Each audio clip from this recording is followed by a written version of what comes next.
Welcome to a place where hearts unwind, infinite threads that gently bind, love and compassion in every line. Together we rise through space and time. Welcome back to Infinite Threads. I'm your host, Bob, and this is episode 92. If you've made it this far, I want to start with this. You are already doing something brave. In episode 91, we talked about what it means to lie to ourselves, to believe something because it's comforting, not because it's true, and how we all do it, especially when fear is louder than love. But once you recognize that you've been blind, once you feel that crack of light, what comes next? How do you begin to see clearly again?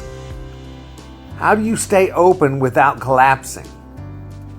And how do you begin to live differently from a place of love and emotional growth? That's what we're exploring today. Step 1. You slow down before you react. The first thing that happens after the blinders fall is usually panic. You want to fix it, correct it, defend yourself, apologize to the world, or run from what you just realized. But real clarity doesn't come from a rush to fix. It comes from pausing. If you want to begin seeing with new eyes, start by giving your emotions time to land. When your identity has been tied to a belief, especially in religion or politics, unraveling that story feels like death. But it's not. It's rebirth. So breathe. Name the feelings. Let yourself grieve if you need to. You are not starting over. You are waking up.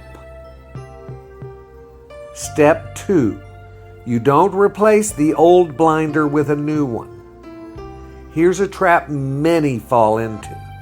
We reject one rigid belief system and immediately cling to another. We say, well, that wasn't true, but this definitely is. And just like that, the blindfold changes color, but not function. Here's the truth. You don't need a new certainty. You need new sight. This is where the healing presence of love comes in, guys. Love doesn't rush to fill in the blanks. Love lets the space remain open long enough for truth to emerge, not be forced. This kind of clarity grows slowly like a sunrise. You let your eyes adjust, and you begin to see, not just facts, but people. You begin to see yourself. Guys, it really is amazing. And it really does work. You start seeing things totally differently whenever you give love the wheel, whenever you hand it over. Step 3. You practice living without needing to be right. This is where many people stall, including myself. So difficult. When you've based your worth on being correct, letting go of certainty can feel like a loss of self, but it's actually the beginning of emotional growth.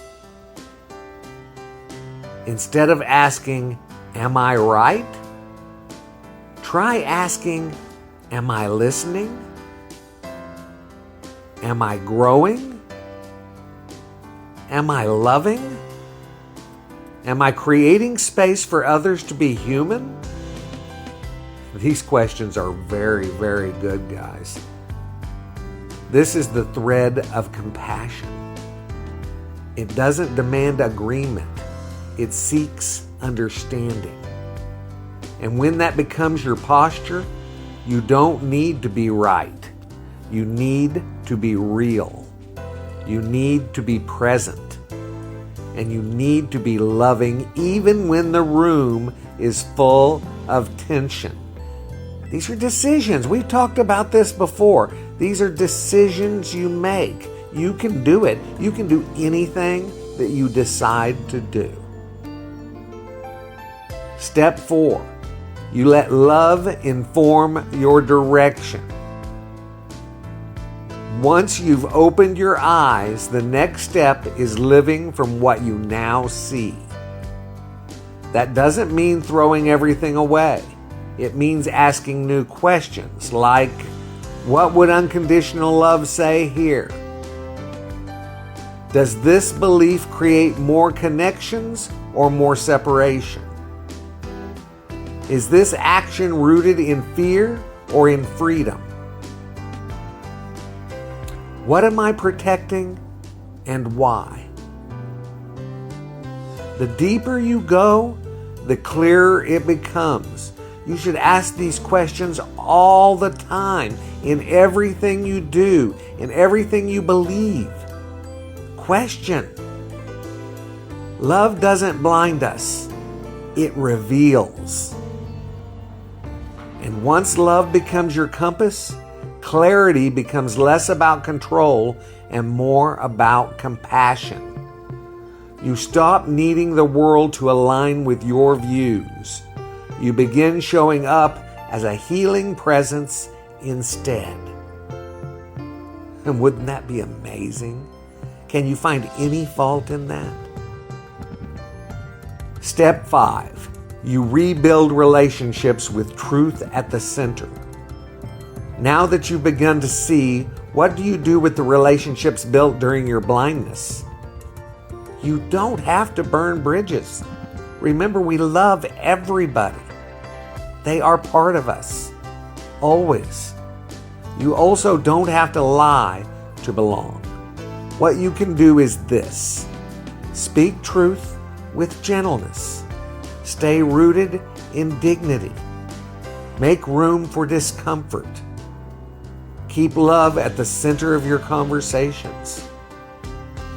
You don't have to harp on somebody to change. It wouldn't have worked with you, as it won't work with them.